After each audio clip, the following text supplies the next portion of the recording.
everyone, thanks for tuning into Mom Squad. I'm Maureen Kyle. This is a show where we tackle all sorts of parenting issues and get advice from experts. And families come in all forms. Here in the U.S., over 113 million people have a step-parent relationship. In many cases, those relationships come naturally. In others, it takes time and effort to develop. In today's episode, we talk to an author about her advice for kids and parents to make sure the step relationship is approached in a healthy way. But joining me to co-host here is Lindsay Buckingham, my coworker, and also my excellent mother friend who we talk all the time about kids and families and relationships. And Lindsay, I brought you on because you have a step relationship in your family. Tell me about that. Yeah, so, well, my husband Dave and I got married in 2021, but he has been in my kids' lives for several years now. Mm-hmm. We actually call him bonus dad. Yeah. And there's nothing wrong with saying stepdad, it's whatever you're comfortable with, but we look at Dave as just, they get a bonus father in their lives, and that's really how they look at him. But I think that, let me just say this, any person who takes on that role is amazing. Yeah. Because there's so many different dynamics to work out, right? But the fact that they're willing to be so selfless to jump in and help raise or be a role model to someone else's kids is just a really awesome act of kindness. And so I just first wanted to say that, yes. Yeah, and I had the pleasure of knowing Dave before he became bonus dad. And I remember when you guys started dating, and I just remember how he just like, no holds barred, jumped in loving your kids. And I remember thinking like, oh my gosh, Lindsay, you gotta hold on to this one. Like he was just— You and a whole line of people. Yes, I mean, and he is such a gift in that way that he, like no hesitation, just, you could tell that he adored your kids, which had to make it easier. But maybe we'll even talk about whether there was any struggles. But I mean, that's a rare find. You know, I have to say, you bring up a really good point, because when you are in a position where you find yourself dating again after a divorce and you have children, one of the first things you're thinking about is, does this person like children? Yeah. Do they want children of their own? There's so many components to think about, but I think I knew with Dave right away, he was so accepting of my situation. Yeah. And he knew that loving me meant that he was loving all of us and choosing all of us. In fact, when we got married, we always call it our wedding. Yeah. Because it was for the kids too. But you're absolutely right. You have to keep that in mind. I mean, essentially, if you want a good relationship, your kids rather, to have a good relationship with that step parent or bonus parent, then it needs to be somebody who loves children and has a really open mind. Someone who's just kind of like, okay to have plans canceled at the last second, and can kind of go with the flow, because that's a big part of it too. Yeah. I don't know if you want me to get into that yet, but like just the kinks you have to work out. Yeah. But yeah. We're going to talk more about how Lindsay's Dave did it and how you guys do that as a couple and as a family. But I got a chance to talk to author Lisa Goodpaster, who wrote the book Alienated, and she talks about the struggles that she faced growing up and how it turned her into a better step-parent. Take a listen. You have written a book, Guiding Step-Parents. Why was that important to you to write something like this? Because I was alienated from both my parents by my stepmom. And when you're alienated, you are basically told a false belief system about yourself and about your parents. And that changes the trajectory, does and can, of your life. Yeah. So it was really important when we found out this is something that is needed desperately throughout the world, throughout the country. Oh yeah, I mean, there are so many blended families, or, you know, a step parent comes in and that relationship is tricky, and it's very critical, as you say, to a child's well-being. So what would you say is probably the most important thing a step-parent can do when entering into an almost already established family? So a step-parent can just be themselves, love their spouse first, show that they have like admiration, show that love to their spouse. Don't worry about the kids so much, because for the kids, sometimes they haven't even grieved their parents' divorce yet. So a lot of times step parents will think the kids don't like me, the kids don't like me. And it's not even that. They just haven't even adjusted to their parents' divorce, because so many, everyone wants to be connected. So parents kind of move on really quick. Mm-hmm. And that is great for the parents, but that can put the kids in a really uncomfortable situation. So my best advice always is love your spouse first, and the kids will eventually see that. It just takes time. Yeah. What do you think some of the mistakes are that step parents make when entering that relationship? They try to parent. They try to overparent. I mean, let's face it, kids want 2 parents, not 4. And it's not that there's anything wrong. It's just, we have 2 parents for a reason. So when they try to overparent or try to replace the parent, or maybe talk bad about the mom, or gossip, anything that can seem negative mm-hmm. to a child is just, you want to think about the age and how you're approaching the situation, because it can all be, a step parent can have the best intentions, but when you overparent, it's just it's really confusing for the kids. All of my friends who are step parents or becoming step parents, their number one focus is always, how do I build that relationship with the children of all ages? And how would you recommend somebody take that first step, and what steps do they take afterwards to build a true and quality relationship? I like what my stepdad did. Like I said before, I was even alienated from him, but he was just a really good spouse to my mom. And I saw that all the time. And he always approached me as kind of like, think of yourself as not so much a step parent, but more like a mentor, like a coach, like a friend. When you build your relationship with your stepchild, you want to make sure that it's connection, not like, this is my stepchild and we have to have this relationship. It happens organically. Mm-hmm. So organically. So even, you're a friend, you're a teacher, you're an aunt, an uncle. When you come in from that aspect, instead of I'm the new step parent now, because it's even uncomfortable for the stepchild too. Yeah. So approach it as like you're building a relationship, a friendship. Yeah. A long-term friendship that at the end of it, like I can't imagine my life without my stepdad. Yeah. When a child, though, is resistant, like let's say the step-parent wants to go to the soccer game and is on the sidelines and is cheering, but then the child is sort of like, well, take a step back, you're not my parent, or kind of resistant. How do you break through that barrier? How do you break down that wall? You want to respect the child. Like you'll notice in the body language, right? And that particular moment you're talking about, so common and normal, because sometimes it's like, my mom's here, my dad's here, their new wife and husband are here. This is uncomfortable for me. I don't even know how to handle this as a child. Mm-hmm. What do I do? So don't take it personally at all. These are moments of just transition. You want to just, again, just kind of when the parents are there, you want to just slowly step back. You're not stepping back because you don't love your spouse or any of that. You're stepping back just a little bit for the child.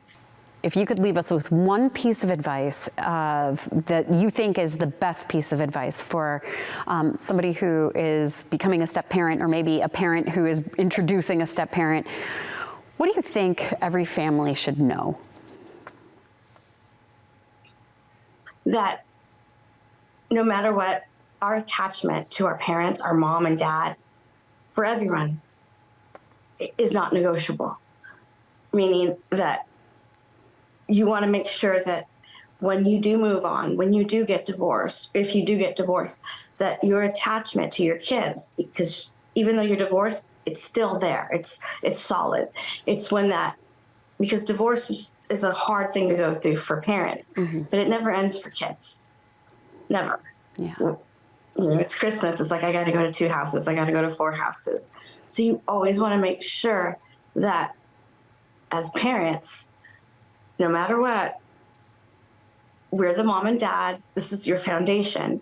Because when we lose that, that's when we lose a part of ourselves. And that's a really scary thing. Wow. So just make sure that, you know, the foundation to your kids, meaning mom and dad, because that's a biological need to connect. And we don't talk about it enough. But that biological need could be as simple as, I really need my mom right now, but I'm ashamed because I heard she was bad. So I'm not going to talk to her, and I'm just going to stuff my emotions down. And that's when we start to deal with things that are, you know, you get the reactionary stepchild or reactionary teenagers. And a lot of times it's because that attachment was severed and they don't have the skills or understand how that affects them. Wow. That's really powerful. So that's a great reminder for those parents who are going through a divorce to not let a child overhear some of the, you know, more negative discussions. Yeah. Right. Because that's how alienation starts. And that's in almost every chapter I talk about, I hit on how important it is to, get divorced. But if you're going to walk out of that courtroom, we're divorced, but our foundation to our children is not. Yeah. And Lisa, it's amazing. I can tell how affected you are even as an adult. Like, I feel like you are stepping back into those 7-year-old shoes and how long, it's just proof of how long all of those memories can last with us. And obviously you've put it into positive territory by helping others, but that's just proof that, you know, how we are acting as adults will affect our children for a lifetime.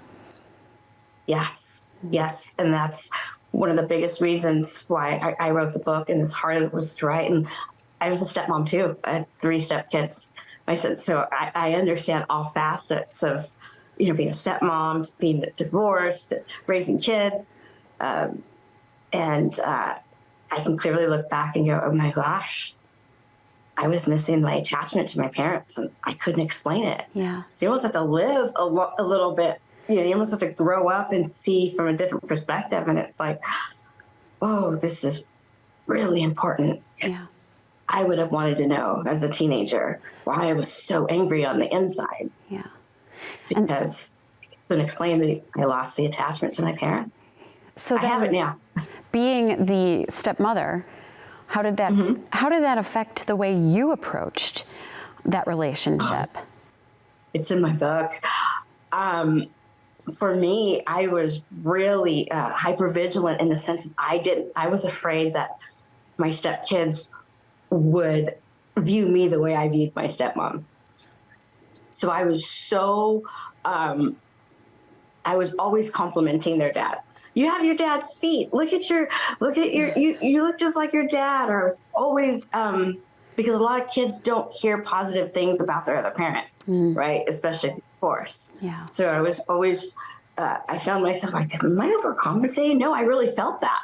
So I just approached it as the way I would have wanted to be treated as a stepchild. Yeah. I wanted my step parents to see that I had my mom's feet, my grandma's smile. You just wanted that helps connect, because you're connecting, like you're going, when you go that way, when you're like, when you say, oh my gosh, you look like your mom, or you look like both your parents, or you're actually making space. It doesn't seem like it to the step parent, but for the kid, you're like, oh, okay, you do like what? I get it. Yeah. So that's what I did. I just kind of did what I wished was done for me. Yeah.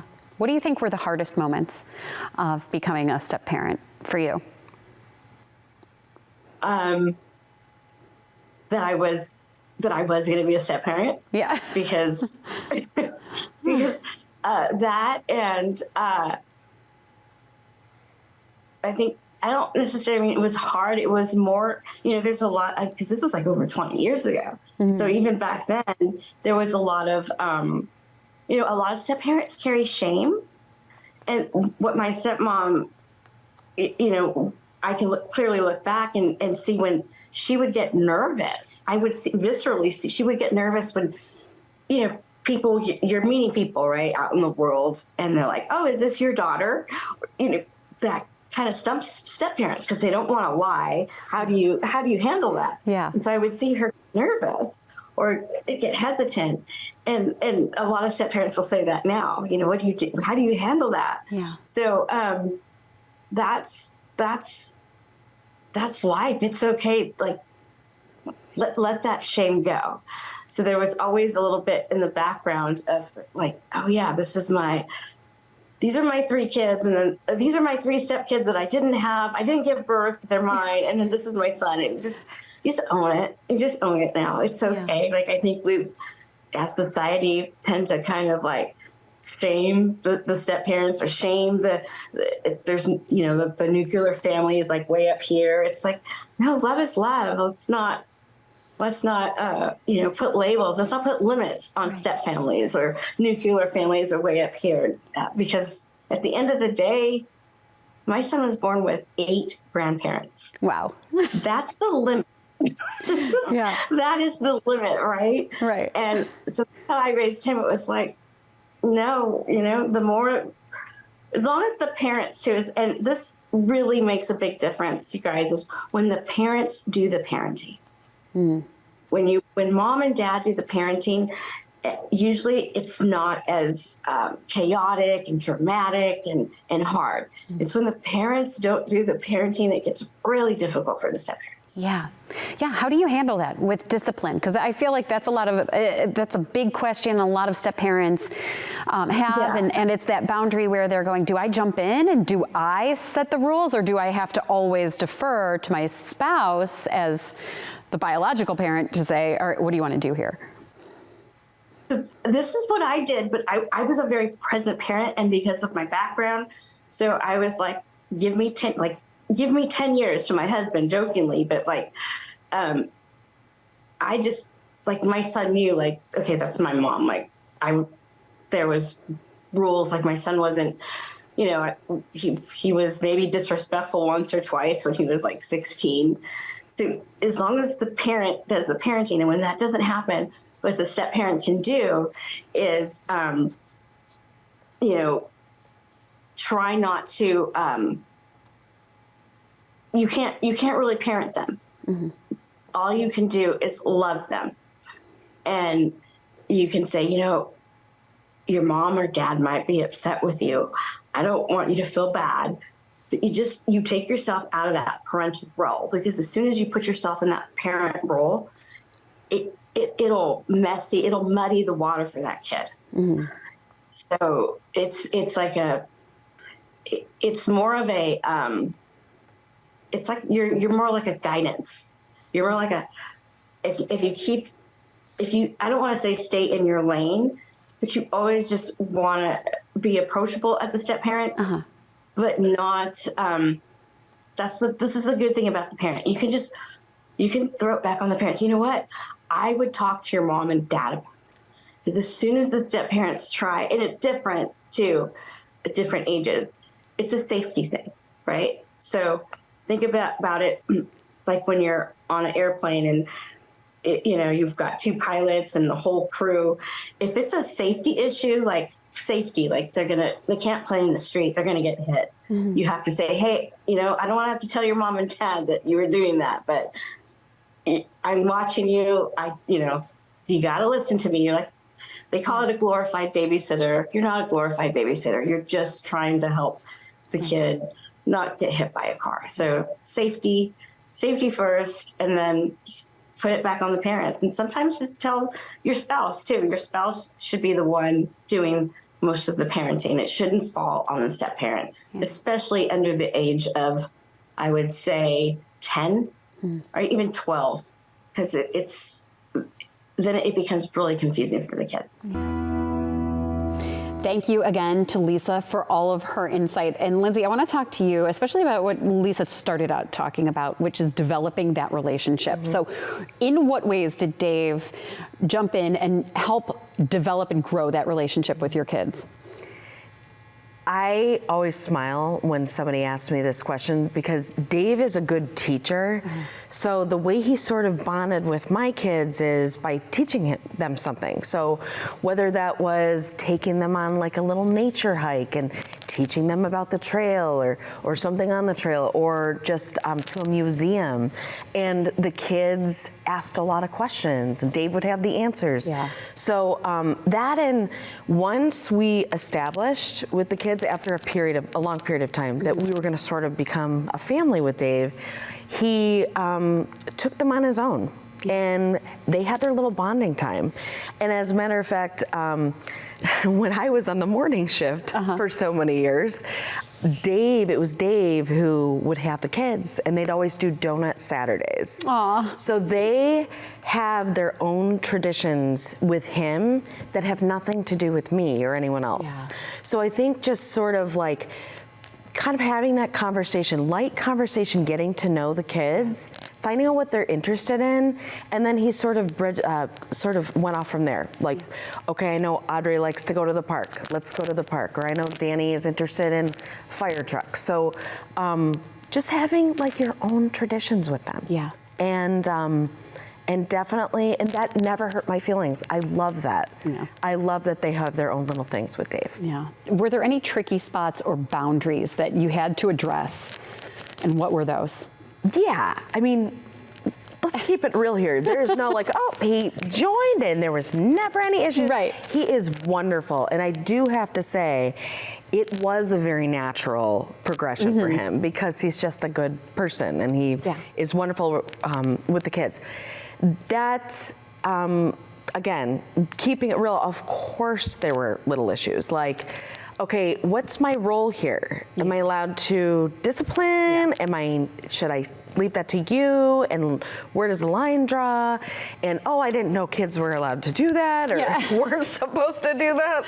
You know, things like that. But that is to be expected when you're inviting someone into your family who's never had kids before. Right. So those were some issues that you have to kind of work out. And then there was the building the relationship with my kid's dad, which we're very lucky. They have a great relationship, but it was sort of, there are boundaries there and there are lines that you have to, you know, be respectful of. And I do want to compliment both of them because both my ex-husband and my current husband, because they do such a good job of communicating, and I think that is key in working out those kinks. And communication.